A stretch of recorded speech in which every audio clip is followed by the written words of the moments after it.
Hello everyone, कैसे हैं आप सब। होपिंग दैट आप सब बहुत बहुत अच्छे होंगे। तो बच्चों, ये जो पर्टिकुलर सीरीज है जिसमें हम पर्टिकुलर एक छोटे से वीडियो के अंदर आपका एक सवाल ऑलमोस्ट पक्का कर लेते हैं। जैसे कि आप जानते हो, अमाइंस की बात अगर हम करें तो अमाइंस से हम एक क्वेश्चन फिक्स मान सकते हैं कि एक क्वेश्चन हमारा जेईई मेन में डन हो जाएगा। तो आज के +4 मार्क्स के लिए तैयार हो तुम सभी के सभी? तो अपना कॉपी पेन लेके साथ में बैठो, की पॉइंट्स को नोट भी कर सकते हो और साथ में जितना इन्वॉल्व हो गए आपको उतना ज्यादा मजा आएगा। ऐसे ही सिर्फ सुनते रहने से काम नहीं चलेगा। तो भाई पहले से ही जो बच्चा +4 के लिए तैयार है तो फुल जोश में पहले से ही लाइक कर दे भाई, फुल जोश में, खुद के लिए, किसी और के लिए नहीं, खुद के लिए। ठीक है, तो सबसे पहले सीधा ऑब्जर्वेशन पे आते हैं कि अमाइंस में क्वेश्चन जो है किस तरह के आते हैं। जैसे अगर हम जेईई मेन 2024 में जनवरी अटेम्प्ट से एक बार कंपैरिजन करते हैं तो क्वेश्चन जो आए थे वो किस किस तरह के आए थे। जैसे पहला कॉन्सेप्ट दे सकते हो, हिंसबर्ग रिएजेंट। हिंसबर्ग रिएजेंट एक टेस्ट होता है, हिंसबर्ग टेस्ट, उससे क्वेश्चन आया था। उसके अलावा बहुत सारे क्वेश्चन अगर मैं आपको बताऊं ना तो वो अमाइड से आते हैं। जैसे अमाइड की रिएक्शन होती है जिसको बोलते हैं Hofmann bromamide degradation, HBD। Happy birthday नहीं होता ये होता है हॉफमैन ब्रोमाइड डिग्रेडेशन। और दूसरा होता है डाइजोनियम सॉल्ट। डाइजोनियम सॉल्ट से बहुत सारे क्वेश्चन आते हैं, उसके प्रिपरेशन से, उसकी रिएक्शन से, राइट। तो और प्रॉपरली खास तौर पे एनसीईआरटी बेस्ड क्वेश्चंस आते हैं। जैसे आप यहाँ पे देख सकते हो, ये बिल्कुल डायरेक्ट रिएक्शन एनसीईआरटी में दी हुई है और बहुत ही आसान है, यानी क्वेश्चन आसान आ रहे हैं। अब क्या करें इस चीज का, लेकिन आसान है तो अपना क्वेश्चन तो पक्का कर लें, अपना सवाल तो सभी का सही होना चाहिए ना, all the ATPians across the nation। तो ज्यादातर क्वेश्चन आप देख सकते हो कि यहाँ पे किस तरह के आ रहे हैं। जैसे अमाइंस है, अमाइंस की रिएक्शंस हैं, यहाँ पे आप देख सकते हो डाइजोनियम सॉल्ट और उसके साथ एक रिएक्शन होती है। इस रिएक्शन को बोला जाता है कपलिंग रिएक्शन, या यहाँ पे इसको डाई फॉर्मेशन भी बोलते हैं। तो ये भी डाइजोनियम सॉल्ट से एसोसिएटेड ही रिएक्शन है। उसके अलावा तो इस तरह के क्वेश्चंस प्राइमरीली आते हैं। उसके अलावा अमाइंस की बेसिक स्ट्रेंथ जो है, जिसको हम जीओसी में भी इंक्लूड कर देते हैं। वैसे एनसीईआरटी के हिसाब से जो बेसिक स्ट्रेंथ वाला कॉन्सेप्ट है अमाइंस का, ये हमारा दिया हुआ है अमाइंस के चैप्टर में, ना कि जीओसी में। ठीक है, चलो सीधा पॉइंट पे आ जाते हैं, रिएक्शंस देखते हैं अमाइंस की। अमाइंस बनते कैसे हैं? तो देखो, अमाइंस बनाने का सबसे अच्छा तरीका, हमें बनाना है अमाइन, यानी हमें चाहिए NH2।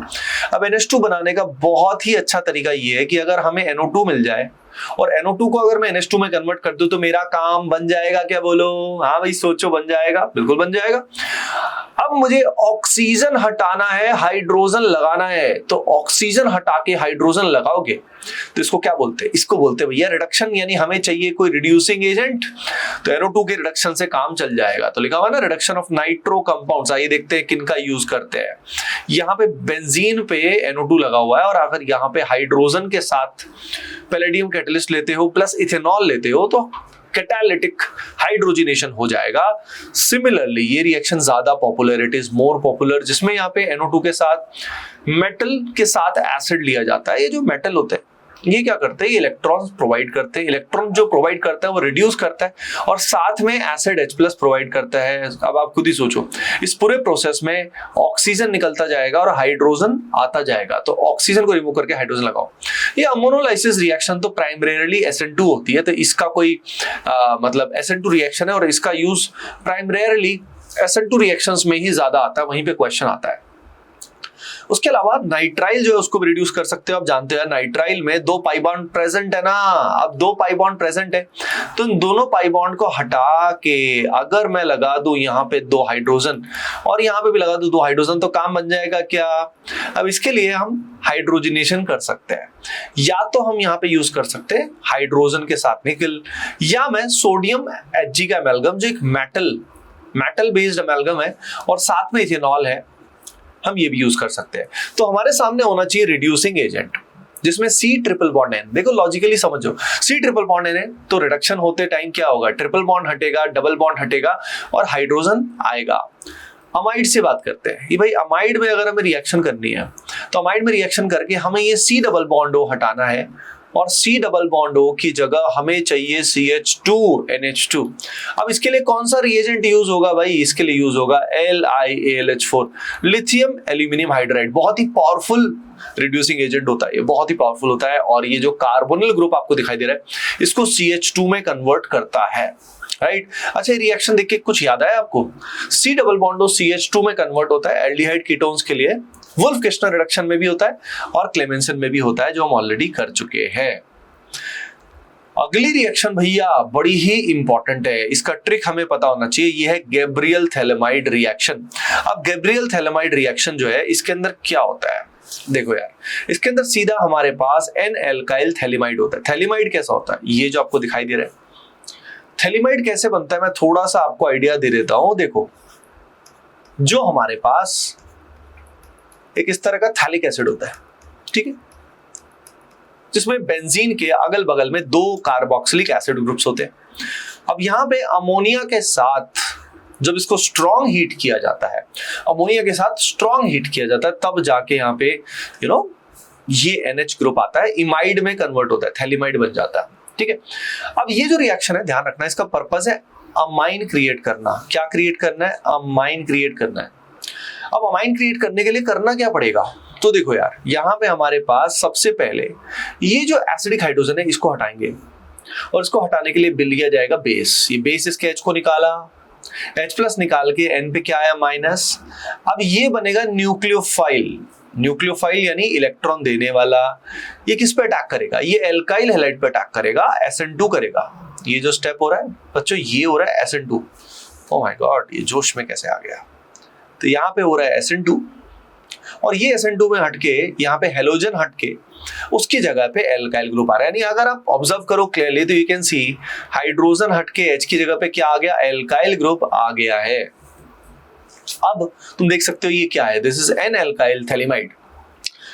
हमें चाहिए अमाइन। अमाइन चाहिए तो आप समझ सकते हो कि अगर ये कार्बन नाइट्रोजन के बॉन्ड टूट के यहाँ हाइड्रोजन ऐड हो जाए तो हमारा काम बन जाए।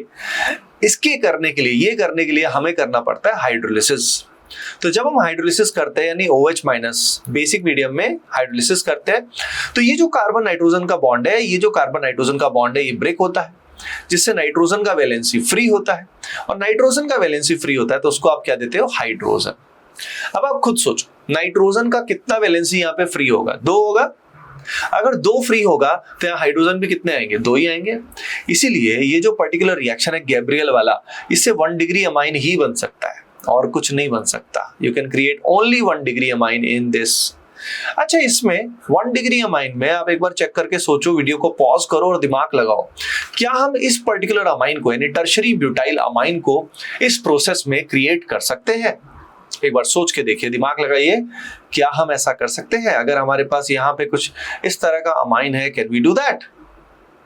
सोचिए, नहीं बना सकते। क्यों नहीं बना सकते? क्योंकि जो एल्काइल ग्रुप है, ध्यान रखिए, वो एल्काइल ग्रुप पहले ही रिएक्शन में दे दिया जाता है, और SN2 reaction 3 degree alkyl halide पे नहीं हो सकती है। यानी जहां जहां SN2 रिएक्शन हो सकता है वही एल्काइल हैलाइड हम ले सकते हैं। इसका मतलब ओनली 1 डिग्री अमाइन बनेगा, और वो भी स्पेसिफिक बनेगा, सारे नहीं बनेंगे। तो अगर हमें चेक करना है कि कोई प्रोडक्ट गैब्रियल थैलेमाइड से बनेगा कि नहीं बनेगा, तो आप क्या करो, उसके एल्काइल ग्रुप को ऑब्जर्व करो और उस पर हैलाइड लगा दो और चेक करो कि SN2 पॉसिबल है कि नहीं। SN2 पॉसिबल है तो बनेगा, नहीं तो नहीं बनेगा। अच्छा, 2 डिग्री 3 डिग्री अमाइन तो वैसे ही नहीं बनता ही नहीं है। ये रिएक्शन भैया बहुत बहुत ज्यादा इंपॉर्टेंट है, ये है हॉफमैन ब्रोमाइड डिग्रेडेशन, HBD। ठीक है, ये जो पर्टिकुलर रिएक्शन है इसमें क्या होता है, डिग्रेडेशन होता है। डिग्रेडेशन का मतलब क्या होता है, डिग्रेड होना मतलब नंबर ऑफ कार्बन पहले से घट जाना। तो आप देख सकते हो ये जो C डबल बॉन्ड हो यहाँ पे दिखाई दे रहा है बच्चा, ये यहाँ से हट जाएगा, ठीक है, और ये R और NH2 आपस में कंबाइन कर जाएंगे, ये आपस में जुड़ जाएंगे, ठीक है। अब इनको आपस में जोड़ने के लिए लिया जाता है 1 मोल ऑफ हेलोजन ब्रोमीन लिया जाता है, और 4 यूनिट्स NaOH लिया जाता है। इसमें ध्यान रखना है, हेलोजन्स जो होते हैं वो NaOH की प्रेजेंस में डिस्प्रपोर्शनेट करके NaOBr बनाते हैं। तो हो सकता है आपको हाइपोब्रोमाइड आयन दे दिया जाए, तो रिएक्शन में हमारे पास क्या बन जाता है, RNH2 बन जाता है। डायरेक्टली हमारे दिमाग में ये टिप्स पे होना बहुत बहुत जरूरी है, ठीक है। तो मान लो हमारे सामने क्या दिया हुआ है, हमारे सामने दिया हुआ है बेंजामाइड, और अगर हमारे सामने बेंजामाइड दिया हुआ है बच्चा, तो ये C डबल बॉन्ड हो यहाँ से हट जाएगा और हमारे सामने बन जाएगा एनिलीन। तो ये बहुत ही अमेजिंग रिएक्शन है, लेकिन इसमें अगर हमें एक कार्बन डिक्रीज करना है तब खासतौर पे ये ज्यादा फ्रूटफुल है। देखो, बेसिक स्ट्रेंथ ऑफ अमाइंस की अगर हम बात करें तो बेसिक स्ट्रेंथ ऑफ अमाइंस में बहुत सारी डिटेलिंग है, लेकिन इसमें ओवरऑल हमें बेसिक स्ट्रेंथ ऑफ अमाइंस में ये ध्यान रखना है कि देखो, अमाइंस में 2 ऑर्डर होते हैं। एक तो हमारा ऑर्डर ये रहता है, पर्टिकुलरली आपको मैं शेयर कर देता हूं, जिसमें हमारे पास एल्काइल ग्रुप्स में मिथाइल होता है, ठीक है। अब अगर हमारे पास मिथाइल है तो यहाँ पे ये है हमारा 2 डिग्री अमाइन। अगर 2 डिग्री अमाइन की बात करें तो 2 डिग्री अमाइन के बाद हमारे पास आता है 1 डिग्री अमाइन, ठीक है। और फिर हमारे पास आता है 3 डिग्री अमाइन। ये इसको ठुल्लू को क्या हो गया। अब ये जो पर्टिकुलर ऑर्डर है बेसिक स्ट्रेंथ का बच्चों, this 2 degree greater than 1 degree greater than 3 degree, ये बेसिक स्ट्रेंथ का ऑर्डर तभी आता है जब यहाँ पे हमारे पास एक्वस फेज होता है, पानी जब होता है तभी ऐसा होता है। लेकिन यहीं पे अगर नॉर्मल मीडियम हो, गैसियस फेज हो, तो गैसियस फेज में ऑर्डर नॉर्मल आएगा, 3 डिग्री 2 डिग्री 1 डिग्री आएगा। अमाइन सबसे लास्ट में आएगा। अब इस ऑर्डर के बहुत सारे रीजन है, उतना डीप में अभी हम नहीं जा सकते, तो आपको ये टिप्स पे रखना है। 213 दिमाग में रखिए। 213 जो आएगा ये कब आएगा? एक्वस फेज में आएगा, जिसमें 2 डिग्री सबसे अच्छा होगा। लेकिन यहीं पे अगर इथाइल है, मिथाइल की बजाय बच्चों अगर यहीं पे इथाइल आता है तो that order becomes 231, 2 degree greater than 3 degree greater than 1 degree. तो ये बहुत इंपॉर्टेंट ऑर्डर है, ये आप टिप्स पे रखिएगा बच्चों, बहुत जरूरी। अगली रिएक्शन कार्बाइल अमाइन रिएक्शन। ये कार्बाइल अमाइन रिएक्शन के अंदर क्या होता है? देखिए इसमें हमारे पास होता है 1 डिग्री अमाइन, और 1 डिग्री अमाइन में जो NH2 तुम्हें दिखाई दे रहा है ये कन्वर्ट हो जाता है NC में, जिसको बोलते हैं आइसोसाइनाइड। और आइसोसाइनाइड बड़ा खुशबूदार नहीं होता है, ये बहुत ही बदबूदार कंपाउंड होता है, ठीक है। और फाउल स्मेलिंग बोलते हैं कि foul smelling isocyanide is formed. यानी ये टेस्ट होता है 1 डिग्री अमाइन का, और ये 1 डिग्री अमाइन चाहे एरोमेटिक हो, यानी चाहे ये एनिलीन हो, चाहे नॉर्मल एलिफेटिक हो, in both the cases it will work. और यहाँ पे जो रिएजेंट है वो ध्यान रखना है, वो आपको दिख भी रहा होगा क्या यूज होता है। क्लोरोफॉर्म यूज होता है, साथ में KOH यूज होता है। अच्छा, अगर आप इस वीडियो को एंजॉय कर रहे हो बच्चों तो लाइक तो बनता है, अगर आपने अभी तक नहीं किया तो जल्दी से कर देना, खुद के लिए, किसी और के लिए नहीं, वैसे खुद के लिए। क्लोरोफॉर्म KOH मिलके ये ध्यान रखना, यहाँ पे एक इंटरमीडिएट बनाते हैं जिसको बोलते हैं डाइक्लोरोकार्बिन। ये यहाँ पे इलेक्ट्रोफाइल की तरह बिहेव करता है, it is an electrophile in this reaction. और ये इलेक्ट्रोफाइल यहाँ पे न्यूक्लियोफाइल के साथ कंबाइन करता है, जिस प्रोसेस में रिएक्शन हो जाती है, ठीक है। अब इसके बाद अगली रिएक्शन वही अब हमारे सामने आ जाएगा डाइजोनियम सॉल्ट। डाइजोनियम सॉल्ट में क्या होता है? देखो, डाइजोनियम सॉल्ट में एल्काइल के साथ ये 2 नाइट्रोजन जुड़ जाते हैं। इसका पूरा स्ट्रक्चर दिखाता हूं। ये होता है कुछ ऐसा, RN ट्रिपल बॉन्ड N पे आता है पॉजिटिव, और साथ में Cl नेगेटिव। नेगेटिव चार्ज जो यहाँ पे है वो Cl नेगेटिव नॉर्मली होता है, क्लोराइड होता है, but it may be other particular halide as well. अब ये डाइजोनियम सॉल्ट की खास बात क्या है? इसकी खास बात ये है कि जो N2 है ना, ये वर्ल्ड का बेस्ट लिविंग ग्रुप है। मतलब कहने का मतलब ये है, ये लिविंग ग्रुप बहुत जल्दी निकल जाता है, बहुत जल्दी रिमूव हो जाता है। यानी इस N2 की जगह पे किसी और को लगाना, मान लो R की जगह पे हमें कोई ग्रुप लगाना है, it becomes very easy, very easy. अब यहाँ पे ये अगर एल्काइल डाइजोनियम सॉल्ट है, जैसे डाइजोनियम सॉल्ट 2 तरह के हैं, एक तो एल्काइल, जैसे आप देख सकते हो यहाँ पे एल्काइल है। अब ये एल्काइल डाइजोनियम बनाना है तो हम यहाँ पे किसका यूज करते हैं? यहाँ यूज करते हैं नाइट्रस एसिड का। As you can see HNO2 होता है नाइट्रस एसिड, लेकिन ये बहुत ही जोशीला होता है, तो इसको रिएक्शन के दौरान बनाया जाता है। यानी अगर आप सोडियम नाइट्राइट प्लस HCl लोगे तो रिएक्शन के दौरान बनेगा HNO2। आप देख सकते हो ना, NaNO2 मतलब Na plus NO2 minus H plus Cl minus, इस तरीके से they can combine and nitrous acid reaction के दौरान बन जाएगा, है ना। अब क्या होता है, ये इतना अनस्टेबल होता है, इट इज हाईली अनस्टेबल। जो एलिफेटिक एल्काइल ग्रुप है, सिंपल मान लीजिए अपने पास मिथाइल, आइसोप्रोपाइल, कुछ भी ऐसा कुछ आएगा तो क्या होगा, ये बहुत जल्दी निकल जाएगा। और निकलते ही क्या होगा ना, उसकी जगह पे अल्कोहल बन जाएगा। यानी क्या होगा, कार्बोकेटायन बनेगा, और कार्बोकेटायन की जगह पे पानी हम एक्वस फेज मानेंगे तो वो जल्दी से अटैक करके वहां अल्कोहल में कन्वर्ट हो जाएगा। तो आपने क्या जाना कि अगर हमारा एलिफेटिक डाइजोनियम सॉल्ट है वो हाईली अनस्टेबल होता है और वो बेवड़ा बन जाता है, अल्कोहल में कन्वर्ट हो जाता है। लेकिन यहीं पे अगर हम एरोमेटिक डाइजोनियम सॉल्ट बनाए, यानी यहाँ पे बेंजीन रिंग हमारे पास है, तो बेंजीन रिंग में क्या होता है, 0 से 5 डिग्री सेंटीग्रेड पर ये क्या होता है, स्टेबल होता है। क्यों स्टेबल होता है? बहुत सिंपल सी बात है भैया, अगर बेंजीन पे हमने डाइजोनियम सॉल्ट लगा दिया तो ये बेंजीन के साथ क्या करेगा, रेजोनेंस करेगा। रेजोनेंस होने की वजह से यहाँ पे आएगा पार्शियल डबल बॉन्ड कैरेक्टर, जिस कारण N2 को निकालना डिफिकल्ट हो जाएगा। That is the reason. अगली रिएक्शन बड़ी ही इंपॉर्टेंट है, इस रिएक्शन को बोला जाता है भैया ये हमारी रिएक्शन है। अच्छा, तो सिंपल बेंजीन सल्फोनिल क्लोराइड के साथ रिएक्शन है, ठीक है। अब ये जो रिएक्शन है इसको बोलते हैं हिंसबर्ग रिएक्शन, और हिंसबर्ग टेस्ट भी होता है, ठीक है। अब जो हिंसबर्ग टेस्ट होता है, अगर इसकी बात करें तो यहाँ पे हमारे पास हिंसबर्ग टेस्ट जो होता है बच्चों, ये हमारे पास 1 डिग्री अमाइन है। इसमें हिंसबर्ग रिएजेंट क्या होता है, ये जो बेंजीन के साथ दिया हुआ ना, बेंजीन सल्फोनिल क्लोराइड, ये होता है हमारा हिंसबर्ग रिएजेंट। क्या होता है इसके साथ, ये जो न्यूक्लियोफाइल है रिएक्शन करता है सल्फर पे क्योंकि डेल्टा प्लस है, और फाइनली यहां से हेलोजन निकल जाता है तो रिएक्शन हो जाती है। तो 1 डिग्री अमाइन के साथ हिंसबर्ग रिएजेंट रिएक्शन करता है। सिमिलरली 2 डिग्री अमाइन में भी ये रिएक्शन करता है ना, दोनों में रिएक्शन होता है। फर्क ये है कि जब ये रिएक्शन करता है तो यहां पे एक हाइड्रोजन बच जाता है, और ये हाइड्रोजन क्या होता है, ये होता है जी एसिडिक। अगर हाइड्रोजन हमारे पास एसिडिक होगा तो खुद ही सोचो वो एक एल्कली में सोल्यूबल होगा कि नहीं होगा। भाई एल्कली क्या होता है, एल्कली होता है बेस, और बेस को जिंदगी में क्या चाहिए होता है, एसिड। तो वो H+ को निकालता है और रिएक्शन हो जाती है। लेकिन यही चीज 2 डिग्री अमाइन में पॉसिबल नहीं होती। 2 डिग्री अमाइन में हमारे पास सल्फोनामाइड तो बन जाता है, लेकिन ये एल्कली में सोल्यूबल नहीं होता है। 3 डिग्री में लेकिन अगर आप चेक करोगे तो 3 डिग्री में हमारा सल्फोनामाइड ही फॉर्म नहीं होने वाला, नहीं फॉर्म हो जाएगा, ठीक है, वो फॉर्म नहीं होगा। आइए देखते हैं एनिलीन। एनिलीन जो होता है बच्चों, ये बहुत ही इंपॉर्टेंट रिएजेंट है और इसकी रिएक्शंस बहुत बहुत खास होती है। तो एनिलीन की रिएक्शंस हम अलग से देखेंगे आई थिंक अमाइंस में, क्योंकि एनिलीन ऑल टुगेदर बहुत खास है, तो एनिलीन की रिएक्शन हम अलग से देखेंगे, उसके कई सारे खास पॉइंट्स होते हैं। तो व्हाट डू यू थिंक, अगली बार हम एनिलीन लेके आएंगे आपके लिए? एनिलीन जैसे फिनॉल्स लेके आए थे तो उस तरीके से एनिलीन भी ला सकते हैं। अच्छा, इसकी प्लेलिस्ट हमने बना दी है, तो ये जो पूरी सीरीज है इसकी प्लेलिस्ट भी आपको मिल जाएगी। तो कौन कौन बच्चा चाहता है कि एनिलीन अगला हम लेकर आए, कमेंट सेक्शन में जरूर बताना, ठीक है। और कैसे लग रहा है आपको ये सीरीज, भाई जरूर बताना, क्योंकि इससे मुझे पता लगता है ना कि असल में आपको कैसा लग रहा है, rather than just random content की बजाय कि आपको इसमें कुछ स्पेशलिटी, कुछ स्पेशल यूज लग रहा है। क्योंकि बहुत सारा कंटेंट अवेलेबल होता है, बहुत सारी चीजें अवेलेबल होती है, लेकिन you can understand what I am saying. तो भाई आपके कमेंट्स का मैं इंतजार करूंगा, ठीक है, मैं खुद सारे कमेंट देखता हूं आपके।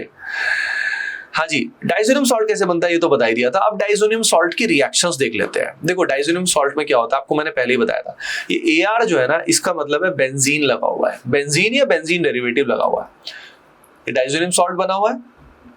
तो अब यहाँ पे क्या होगा, N2 निकाल के उसकी जगह पे अगर हमें लगाना है हेलोजन Cl, Br, साइनाइड, तो यहाँ पे क्यूप्रस सॉल्ट का यूज किया जा सकता है। किसका यूज किया जा सकता है, क्यूप्रस सॉल्ट का। और अगर हमारे पास क्यूप्रस सॉल्ट का यूज किया जाता है तो इन सभी रिएक्शन को बोला जाता है सैंडमेयर। दैट वाज इंटेंशनल, है ना, जान करके बोला तो सैंडमेयर बोलते हैं इसको, ठीक है। अब इसमें क्या होता है, क्यूप्रस सॉल्ट यूज करते हैं, cuprous chloride, cuprous bromide, cuprous cyanide, cupric नहीं, क्यूप्रस। तो इसमें रिएक्शन में बहुत ही आसान है, N2 निकलेगा, उसकी जगह हेलोजन आएगा। यहीं पे अगर कॉपर को पाउडर्ड फॉर्म में ऐसे यूज करो, सिंपल कॉपर यूज किया, HCl यूज किया, तो भी Cl और Br यहाँ आ जाएगा। और ये जो पर्टिकुलर रिएक्शन होती है बच्चों, इसको बोलते हैं गेटरमैन। गटरमैन नहीं है ये, एक गेटरमैन रिएक्शन, ठीक है। अगर यहाँ पे मुझे आयोडीन लगाना है तो आयोडीन लगाने के लिए हम गेटरमैन या जो हमारे पास दूसरी रिएक्शन थी कौन सी वाली, सैंडमेयर, इसका यूज नहीं करते, हम सिंपली Ki का यूज करते हैं। और यहाँ पे Ki का यूज करते ही N2 हटता है, उसकी जगह पे आयोडीन आ जाता है, ठीक है। N2 is replace, space vacant होता है, I आ जाता है। फ्लोरीन लगाना रिएक्शन में आसान नहीं होता, क्योंकि फ्लोरीन जब आता है ना तो फ्लोरीन का बॉन्ड काफी स्ट्रांग होता है और रिएक्शन कैन बी एक्सप्लोजिव हो सकती है, धमाके के साथ। फ्लोरीन मतलब फौलादी, ठीक है, तो रिएक्शन में धमाका हो सकता है। तो यहाँ पे हम फ्लोरोबोरिक एसिड का यूज करते हैं, ये HbF4 है, फ्लोरोबोरिक एसिड। और फ्लोरोबोरिक एसिड होता है H+BF4-। तो ये BF4- जो है ये N2 को हटा के खुद आ जाता है पहले। फिर हाई टेम्परेचर पे क्या होता है, ये जो BF4- आपको दिखाई दे रहा है, इसमें से F- निकलता है और उस रिएक्शन में N2 निकल के उसकी जगह पे फ्लोरीन आ जाता है।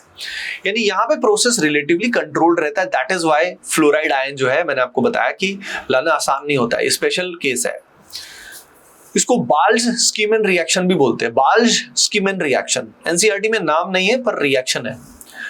अगर मुझे N2 हटाना है और सीधा बेंजीन चाहिए भाई, मुझे N2 हटाना है और वहां पे हाइड्रोजन लगाना है, बेसिकली बेंजीन चाहिए, तो इसके लिए मैं किसका यूज करता हूं? तो इसमें ये दो रिएजेंट है भैया, H3PO2 और इथेनॉल। ठीक है, ये ध्यान रखने पड़ेंगे अपने को, टिप्स पे रखने पड़ेंगे। H3PO2 एंड इथेनॉल, इन दोनों रिएजेंट्स की प्रेजेंस में हाइड्रोजन मिल जाता है और हमें बेंजीन वापस क्रिएट हो जाता है, N2 निकल जाता है। अगर मुझे OH लगाना है तो बहुत आसान है यार, पानी आ जाएगा। N2 तो बहुत अच्छा लिविंग ग्रुप है, निकल के वाटर डालोगे तो फिनॉल बन जाएगा, मतलब OH आ जाएगा। ठीक है, यहीं पे अगर आपको NO2 ग्रुप लगाना है तो सबसे पहले फ्लोरोबोरिक एसिड यूज किया, जिसमें Cl- हटेगा बच्चों और उसकी जगह पे BF4- आएगा, और फिर सोडियम नाइट्राइट यूज होगा। अब इसमें जो नेगेटिवली चार्ज स्पीसी है वो यहाँ पे एज ए न्यूक्लियोफाइल आएगी और यहाँ पे NO2 आ जाएगा। ठीक है, ये बाल्स-स्कीमन रिएक्शन की तरह ही है, उस जैसा है। वहां फ्लोरीन आता है, यहाँ NO2 आता है ना। अब यहाँ पे कपलिंग रिएक्शन की बात करते हैं भाई। कपलिंग रिएक्शन या डाई फॉर्मेशन बड़ी ही इंपॉर्टेंट रिएक्शन है। इसके अंदर क्या होता है? इसके अंदर जो हमारा बेंजीन डाइज़ोनियम सॉल्ट है, ये फिनॉल के साथ रिएक्शन करता है या ये एनिलीन के साथ रिएक्शन करता है और इनकी पैरा पोजीशन से कनेक्ट हो जाता है। कौन सी पोजीशन से? सीधा ट्रिक बता रहा हूं, पैरा पोजीशन से कनेक्ट होता है, क्योंकि ऑर्थो पे रिपल्शंस बहुत होते हैं। जब ये पैरा पोजीशन पे कनेक्ट होता है तो यहाँ पे ट्रिपल बॉन्ड कन्वर्ट होकर डबल बॉन्ड रह जाता है और यहाँ पे रेजोनेंस बहुत होता है। आप देखिए यहाँ पे बेंजीन भी है, N डबल बॉन्ड N भी है, फिर फिनॉल है, तो इस रेजोनेंस को बोलते हैं एक्सटेंडेड रेजोनेंस। यह है एक्सटेंडेड रेजोनेंस, और एक्सटेंडेड रेजोनेंस या कॉन्जुगेशन की वजह से कलर आता है, रंग आता है। तो ऑरेंज कलर का डाई बन जाता है बच्चों। यहाँ पे कौन से कलर का डाई बन जाता है? ऑरेंज। तो फिनॉल से बनता है ऑरेंज, एनिलीन से इसी तरीके से पैरा पोजीशन पे कपलिंग होती है। पैरा पोजीशन पे ये कौन सा बॉन्ड बनता है? N डबल बॉन्ड N, यहाँ पे ट्रिपल बॉन्ड से डबल बॉन्ड में कन्वर्ट होता है और एनिलीन से येलो कलर की डाई बनती है। यहीं पे अगर हमारे पास बीटा नेफ्थॉल है, एक रिएक्शन और यहाँ पे नहीं तो मिस हो जाएगी भैया। अगर हमारे पास बीटा नेफ्थॉल है, बीटा नेफ्थॉल ऐसा होता है, ठीक है, क्या बोलते हैं इसको? बीटा नेफ्थॉल, बड़ा इंपॉर्टेंट है। और बीटा नेफ्थॉल में जब रिएक्शन करते हैं तो भाई ये अल्फा पोजीशन होती है, दिस इज अल्फा पोजीशन। इस अल्फा पोजीशन पे N डबल बॉन्ड NPH, यानी ये वही बेंजीन डाइज़ोनियम सॉल्ट यहाँ से कपलिंग करता है और ये जो कलर होता है बीटा पे, इसको बोलते हैं रेड। रेड कलर का डाई बनता है। तो यहाँ पे ओवरऑल भाई ध्यान रखिए, इसका ट्रिक जो है वो ध्यान रखिए, BPA रॉय, बिपाशा रॉय। ठीक है, ये बिपाशा रॉय, बिपाशा पहले तो बड़ी फेमस थी, आजकल तो नहीं है। ठीक है, बिपाशा में जो बी है ना, ये बी आपके दिमाग में क्या आया बताओ? बीटा। बीटा नेफ्थॉल क्या है? रेड है।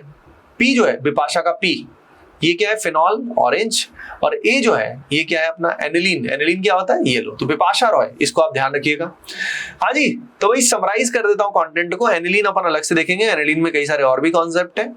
ठीक है, तो एनिलीन में प्रोटेक्शन ऑफ द ग्रुप्स और कई सारे कॉन्सेप्ट आते हैं, तो उसको हम देखेंगे। आप पूरी प्लेलिस्ट को फॉलो करो, आपके मार्क्स पक्का बढ़ेंगे। इसके साथ जम के प्रैक्टिस करो, क्योंकि सिर्फ थ्योरी से तो नहीं होगा, है ना। क्वेश्चन करोगे, कॉन्फिडेंस उसी से आएगा, याद भी उसी से होगा। ओके, बस इतनी सी बात है। ठीक है, बाकी आप जम के पढ़ाई करो। होपिंग दैट ये कंटेंट आपको अच्छा लग रहा होगा। ठीक है, मिलते हैं अपन next particular video of anilines. चलो bye bye, take care and keep doing well, love you all.